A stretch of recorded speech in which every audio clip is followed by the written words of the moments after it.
So next 2017 ನನಗೆ ಮತ್ತೆ nutrition ಕ್ಲಬ್ದು invitation ಬಂತು.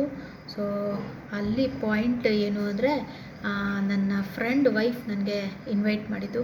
ಬಿಕಾಸ್ ನನ್ನ ಮಗಳು ಅವ್ರ ಮಗ ಒಂದೇ ಸ್ಕೂಲಲ್ಲಿ ಓದ್ತಾಯಿದ್ರು. ಸೊ ಅಲ್ಲಿಂದ ನಂಗೆ ಇನ್ವಿಟೇಷನ್ ಬಂತು. ಇನ್ವಿಟೇಷನ್ ಯಾವ ರೀತಿ,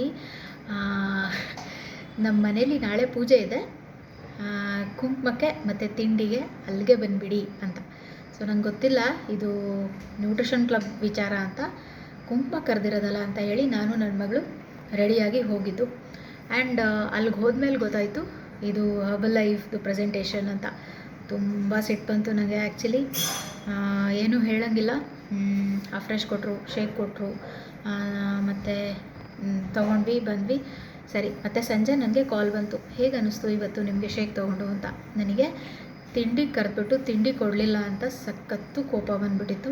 ಅದಕ್ಕೆ ನಾನು ಶೇಕ್ ಬಗ್ಗೆ ಏನೂ ಒಳ್ಳೆಯದನ್ನು ಹೇಳಲೇ ಇಲ್ಲ. ನನಗೆ ಏನೂ ಅನಿಸಿಲ್ಲ, ನಾರ್ಮಲ್ ಹಾಗೇ ಇದ್ದೆ, ಏನು ಚೇಂಜಸ್ ಕಂಡಿಲ್ಲ ಅಂತ ಹೇಳಿದೆ. ಚೆನ್ನಾಗಿ ಅನಿಸಿದ್ರೆ ಮತ್ತೆ ವಾಪಸ್ ಹೋಗಬೇಕಾಗತ್ತೆ. ಅದಕ್ಕೆ ಏನೂ ಅನಿಸಿಲ್ಲ ಅಂತ ಹೇಳಿದ್ರೆ ಸೊ ಹಂಗೆ ಅಂದ್ಕೊಂಡು ನೆಗೆಟಿವ್ಸ್ ಹೇಳಿದೆ. ಆ್ಯಂಡ್ ಅಲ್ಲಿಂದ ಮತ್ತೆ 6 months ನಾನು ನ್ಯೂಟ್ರಿಷನ್ ಕ್ಲಬ್ ಕಡೆ ತಲೆ ಹಾಕಿಲ್ಲ. ಸೊ ಅದಾದಮೇಲೆ ಮತ್ತೆ ಬಂತು ಇನ್ವಿಟೇಷನ್. ನನ್ನ ಎದುರುಗಡೆ ಮನೆ ಆಂಟಿಯಿಂದ ಬಂತು invitation.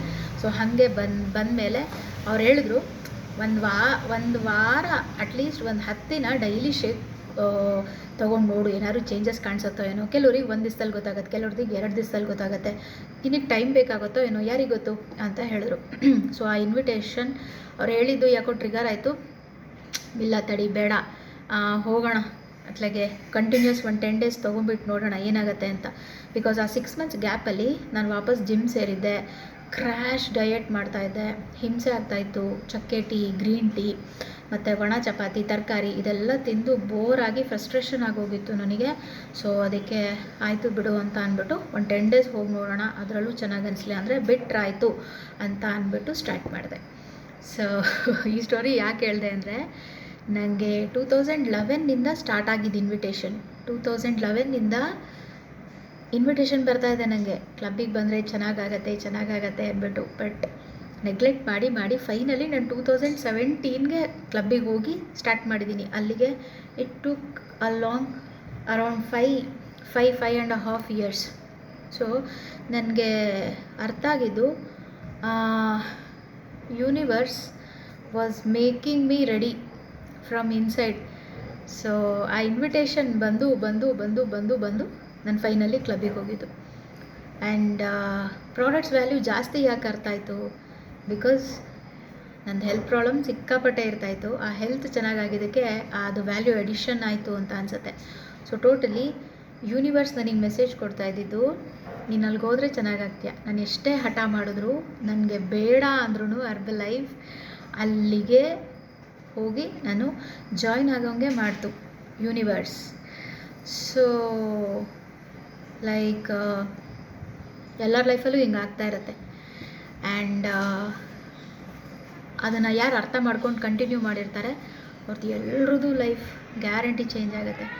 And universe is always working for you, work ಮಾಡ್ತಾ ಇರುತ್ತೆ ಅದು.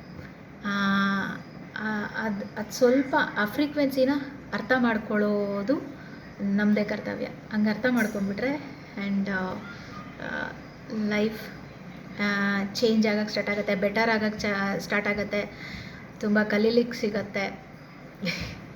So thanks to all those invitations, ಯಾರೆಲ್ಲ ಇನ್ವೈಟ್ ಮಾಡಿದರು ನನಗೆ ಕ್ಲಬ್ಗೆ.